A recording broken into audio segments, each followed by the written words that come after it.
Christmas evening ആണ്. ഞാനും കണ്ണേട്ടനും കൂടി ചില്ല് ചെയ്യാൻ നേരെ പോയി കോട്ടക്കുന്നിലേക്ക്. അവിടുന്ന് ടിക്കറ്റൊക്കെ എടുത്ത് നേരെ പാർക്കിംഗ് ഏരിയയിലേക്ക്. പാർക്കിംഗ് ഏരിയയിൽ നിന്ന് നോക്കിയാൽ തന്നെ നമുക്ക് സിപ്പ് ഒക്കെ കാണാം കേട്ടോ. അത് കാണുമ്പോൾ എല്ലാം തോന്നും ഒന്ന് എക്സ്പീരിയൻസ് ചെയ്യാൻ. ബട്ട് എന്തോ അങ്ങോട്ട് ധൈര്യമായിട്ടില്ല. ഇന്ന് ക്രിസ്മസ് ആയതുകൊണ്ട് തന്നെ കോട്ടക്കുന്നിൽ പാട്ടും മേളവും എല്ലാം ഉണ്ട്.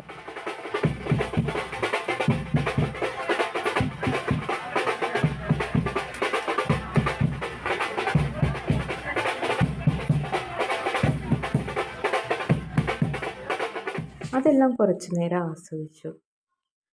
പിന്നീട് അവിടെ നിന്നും കുട്ടികളുടെ ഏരിയയിലേക്കാണ് പോയത്. ഇവിടെ കുട്ടികൾക്കായിട്ട് ഒരുപാട് റൈഡുകളുണ്ട് കേട്ടോ.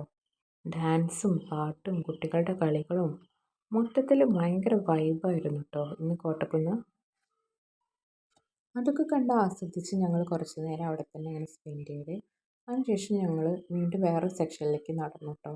ഇവിടെ ഇങ്ങനെ നടന്ന് കാണാനുണ്ട് കേട്ടോ കുറേ കുറേ കാഴ്ചകളുണ്ട്. അങ്ങനെ ഞങ്ങൾ ചെന്നപ്പോഴാണ് അവിടെ വേറൊരു ഭാഗത്ത് നല്ല അടിപൊളി ഒരു പുൽക്കൂട് ഒരുങ്ങി നിൽക്കുന്നത്. നിറച്ച് നക്ഷത്രങ്ങളും അതുപോലെ ലൈറ്റുകൾ കൊണ്ടൊക്കെ ഇങ്ങനെ ഒരുപാട് നിറങ്ങളിലുള്ള ലൈറ്റുകൾ കൊണ്ടൊക്കെ അലങ്കരിച്ചിട്ടുള്ളൊരു പുൽക്കൂട്. എന്ത് ഭംഗിയാണെന്ന് അറിയാം, ലൈറ്റിലിങ്ങനെ മിന്നി മിന്നി കത്തണ ആ പുൽക്കൂട് കാണാൻ. ഞങ്ങൾ ഒരുപാട് നേരം അവിടെ നിന്നു, ഫോട്ടോസൊക്കെ എടുത്തു. ഭയങ്കര അടിപൊളി ഒരു ഏരിയ ആയിരുന്നു കേട്ടോ. അങ്ങനെ അതൊക്കെ കണ്ട് ഞങ്ങൾ ആസ്വദിച്ചു. അതിന് ശേഷം ഞങ്ങൾ നേരെ പോയത് ഫുഡിങ് സെക്ഷനിലേക്കാണ് കേട്ടോ. അവിടെ എത്തിയിട്ട് ഏട്ടന് ഉപ്പിലിട്ട ഒരു പൈനാപ്പിളും ഞാൻ അതേപോലെ തന്നെ ഒരു ഐസ്ക്രീമുമാണ് കേട്ടോ മേടിച്ചത്. ഞങ്ങൾ അതൊക്കെ മേടിച്ചിങ്ങനെ പോരുമ്പോഴാണ് നമ്മുടെ ഡോറ ബുജീനെ കണ്ടത്, ബലൂണെ. എനിക്കത് മേടിക്കണം എന്നൊക്കെ തോന്നി, പക്ഷേ എന്തോ വേണ്ടാന്ന് വെച്ചു. അങ്ങനെ പിന്നെ ഞങ്ങൾ മിണ്ടിയും പറഞ്ഞ് ഒരു ഭാഗത്ത് കുറച്ച് നേരം ഇരുന്നു കേട്ടോ. കുറച്ച് നേരം കഴിഞ്ഞപ്പോൾ പിന്നെ ഞങ്ങൾ അവിടെ നിന്നിട്ട് നേരെ മിറാക്കിൾ ഗാർഡൻ കാണാൻ പോയി. ഇവിടെ കോട്ടക്കുന്നിൽ വന്നു കഴിഞ്ഞാൽ മസ്റ്റായിട്ടും കാണേണ്ട ഒരു ഏരിയ ആണ് കേട്ടോ ഈ മിറാക്കിൾ ഗാർഡൻ എന്ന് പറയുന്നത്. ഇതിൻ്റെ ഉള്ളിലേക്ക് കയറുമ്പോൾ തന്നെ നമുക്ക് ഐ ലവ് കോട്ടക്കുന്ന് എന്നൊക്കെ എഴുതിയിട്ടുള്ള ഭാഗമൊക്കെ കാണാം കേട്ടോ. ഇവിടുന്ന് എല്ലാവരും ഫോട്ടോസും സെൽഫീസൊക്കെ എടുക്കണ്ടേ, ഞങ്ങൾ എടുത്തായിരുന്നേ. അങ്ങനെ അതൊക്കെ കഴിഞ്ഞിട്ട് അവിടെ ഉണ്ടായിരുന്ന ഒരു പുൽക്കൂട് അതൊക്കെ കണ്ട് ആസ്വദിച്ചു. അടിപൊളിയായിരുന്നു കേട്ടോ ഇവിടുത്തെ പുൽക്കൂടും.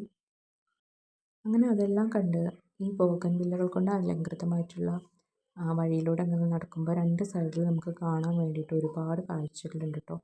അങ്ങനെ നടന്ന് നീങ്ങുമ്പോഴാണ് കേട്ടോ ഒരു പഴയ നൊസ്റ്റാൾജിക് ഫീലുള്ളൊരു വീട് കണ്ടത്.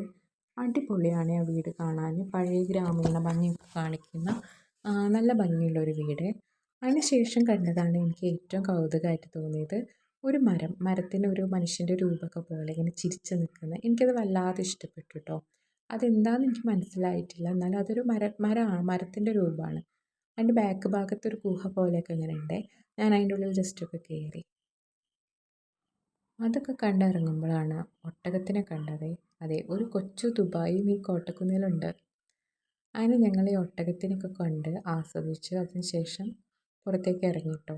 അങ്ങനെ ഞങ്ങൾ പിന്നെ ഈ ബോഗൺവില്ലയുടെ വഴിയിലൂടെ ഇങ്ങനെ നടക്കുകയാണ്. ഇത് കാണാൻ നല്ല രസമാണ്. കുറച്ചും കൂടി പകൽ വെളിച്ചത്തിൽ വന്നാൽ അടിപൊളിയായിരിക്കും. ഞങ്ങൾ കുറച്ച് വൈകിപ്പോയി, അതിൻ്റെ ഒരു ഇതുണ്ട്, ലൈറ്റിൻ്റെ പ്രശ്നമുണ്ട്. നല്ല രസമാണ് കാണാൻ കേട്ടോ. പക്ഷേ ഈ ബോഗൺവില്ലേൻ്റെ ഇടയിൽ കൂടി ഇങ്ങനെ നടന്നു പോകുമ്പോൾ രണ്ട് സൈഡിലും കാണാൻ നല്ല കാഴ്ചകളാണ് കേട്ടോ ഉള്ളത്. ഈ സ്റ്റോൺ വർക്കിലൊക്കെ ചെയ്ത പല കാര്യങ്ങളും ഉണ്ട്. ഇതൊക്കെ എന്താണെന്നറിയില്ല, പക്ഷേ എനിക്ക് പറഞ്ഞു തരാൻ അറിയില്ല കേട്ടോ, അതാണ്. പക്ഷേ ഇതൊക്കെ മസ്റ്റായിട്ടും വാച്ച് ചെയ്യേണ്ടതാണ്, നല്ല അടിപൊളിയായിട്ടുള്ളതാണ്. അങ്ങനെ ഞങ്ങൾ ഇതെല്ലാം കണ്ട് ഈ ഗാർഡനിൽ നിന്ന് പുറത്തേക്ക് ഇറങ്ങി കേട്ടോ. ഇവിടെ കുട്ടികൾക്ക് മാത്രമല്ല കേട്ടോ, മുതിർന്നവർക്കുള്ളതും ഉണ്ട് കേട്ടോ. ഇവിടെ ഭയങ്കര അഡ്വഞ്ചറസ് ആയിട്ടുള്ള സംഭവങ്ങളൊക്കെ ഉണ്ട് കേട്ടോ. 3D കാര്യങ്ങളൊക്കെ ഉണ്ട് കേട്ടോ. ഇവിടെ 3D മിറർ ഹൊറർ, അതേപോലെ ഈ 3D യാത്ര പോകുന്നതുണ്ടാവില്ല, ഇങ്ങനെ ഡ്രൈവ് ചെയ്ത്, എന്താ അതിന് കറക്റ്റ് പറയാൻ എനിക്കറിയില്ല. അതാ ഈ ഇതിൽ കാണുന്ന പോലത്തെ സംഭവമാണ്. അതിലിങ്ങനെ ഇരുന്നിട്ട് ഇങ്ങനെ നമ്മളിങ്ങനെ ഓരോ പാറക്കെട്ടിൻ്റെ ഉള്ളിൽ കൂടി അതിനൊക്കെ പോകുന്നത്. ഞാൻ ഒറ്റ തവണ കയറിയിട്ടുള്ളൂ, പകുതിയായപ്പോൾ ഞാൻ ഇറങ്ങിയിട്ടുണ്ട്. പക്ഷേ ഏട്ടൻ എല്ലാ ടൈമും വരുമ്പോൾ എക്സ്പീരിയൻസ് ചെയ്യലുണ്ട്. അടിപൊളിയാണ് കേട്ടോ. ഇവിടെ വരുമ്പോൾ എന്തായാലും മസ്റ്റായിട്ട് എക്സ്പീരിയൻസ് ചെയ്യേണ്ട ഒരു കാര്യമാണ്. അങ്ങനെ ഞങ്ങളിങ്ങനെ നടന്ന് നീങ്ങുമ്പോഴാണ് നമ്മുടെ സാന്റാക്ലോസിനെ കണ്ടത്. അങ്ങനെ സാന്റാക്ലോസിൻ്റെ കൂടെ ഒരു ഷേക്ക് ഹാൻഡും സെൽഫിയൊക്കെ എടുത്ത് ഞങ്ങൾ മുന്നോട്ട് പോയി.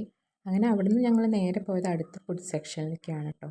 അവിടെ ഞങ്ങൾ ചെന്നപ്പോൾ ഈ പൊട്ടറ്റോ ഇങ്ങനെ ഫ്രൈ ചെയ്തിങ്ങനെ സ്റ്റിക്കിലിങ്ങനെ തരുന്നുണ്ട് കേട്ടോ. അതിൻ്റെ പേരും എന്താണെന്ന് എനിക്കറിയില്ല, പക്ഷേ അതൊന്ന് മേടിക്കാമെന്ന് കരുതി. അങ്ങനെ ഞങ്ങൾ അവരോട് അതൊന്ന് ഓർഡർ ചെയ്തു. അത് ഓർഡർ ചെയ്താലും കിട്ടാൻ കുറച്ച് ടൈം എടുക്കും കേട്ടോ. അങ്ങനെ ഞങ്ങൾ കുറച്ച് നേരം അത് ഓർഡർ ചെയ്ത് വെയിറ്റ് ചെയ്തിരുന്നു. ആ നേരം കൊണ്ട് ഏട്ടൻ അവരോട് എന്തൊക്കെയോ പറയുന്നൊക്കെ ഉണ്ട്. അങ്ങനെ കുറച്ച് നേരം നിന്ന് അത് റെഡിയായി. അതിൽ കുറച്ച് സോസൊക്കെ ഒഴിച്ച് ഞങ്ങൾക്ക് അവരത് സെറ്റാക്കി തന്നു കേട്ടോ. അങ്ങനെ അതൊക്കെ അവിടെ നിന്ന് മേടിച്ച് ഞങ്ങൾ നേരെ ഇനി അടുത്തത് വീട്ടിലേക്കാണ് കേട്ടോ. നേരെ ഒരുപാടായിട്ടുണ്ട്. അപ്പോൾ ഞങ്ങൾ കോട്ടക്കുന്നിനോട് ബൈ ബൈ പറഞ്ഞിട്ട് വേഗം അവിടെ നിന്ന് ഇറങ്ങി കേട്ടോ. അപ്പോൾ ഇന്നത്തെ വീഡിയോ ഇത്രയേ ഉള്ളൂ. അടുത്ത വീഡിയോ കാണുന്നവരെ ബൈ.